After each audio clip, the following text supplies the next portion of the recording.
পশ্চিমবঙ্গে হুগলি জেলার তারকেশ্বরের কাছাকাছি অবস্থিত একটি ঐতিহাসিক গ্রাম। এই গ্রামটি জমিদার বাড়ি, টেরাকোটা মন্দির এবং রাজকীয় স্থাপত্যের জন্য বিখ্যাত। বিশ্বাস বাড়ি প্রতিষ্ঠাতা জগন্মোহন দেব বিশ্বাস, 1800 শতক। কাছারি বাড়ি বাড়ির প্রশাসনিক ভবন, যার সামনের দিকে ঘোড়ার প্রতীক সহ অলঙ্কিত পেডিমেড রয়েছে। ঠাকুর দালান, এখানে দুর্গাপূজা হয়। এই পূজার বিশেষত্ব হলো দেবীর হাতে মাত্র 4টি অস্ত্র, প্রচলিত 10টি নয়। কবিনাথ মন্দির 1729 সালে সদানন্দ বিশ্বাস নির্মিত পঞ্চরত্ন মন্দির।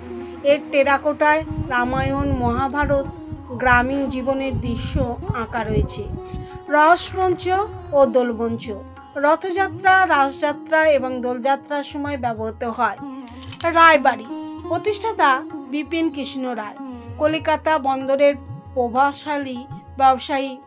19 শতকের শেষ ভাগে ঘড়ির টাওয়ার, ইউরোপীয় ধাঁচে নির্মিত অষ্টকোণাকৃতি কাঠামো, যদিও ঘড়ির কাঁটা এখন আর চলে না।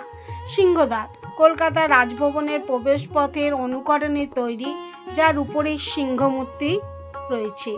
শিব মন্দির ও ডিসপেন্সারি 1915 সালে নির্মিত, আজও এলাকাবাসীর চিকিৎসার কাজ করে।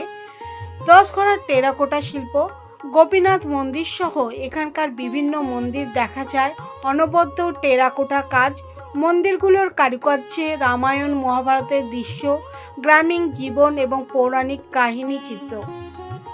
উৎসব ও সংস্কৃতি দুর্গাপূজা বিশ্বাস এবং রায়বাড়ির পূজা বিখ্যাত, বহু দর্শনার্থী আসেন। রথযাত্রা ও রাসযাত্রা, রসমঞ্চ কেন্দ্রীয় ধর্মীয় উৎসব। কিভাবে যাবেন? 10 ঘোড়া ট্রেনে হাওড়া থেকে তারকেশ্বরগামী লোকাল ট্রেনে উঠে তারকেশ্বর থেকে বাস বা ভ্যানে 10 ঘোড়া। সড়কপথে কলকাতা থেকে NH6 ধরে ধনিয়াখালী সংযোগ পথে প্রায় 70 কিমি দূরত্ব।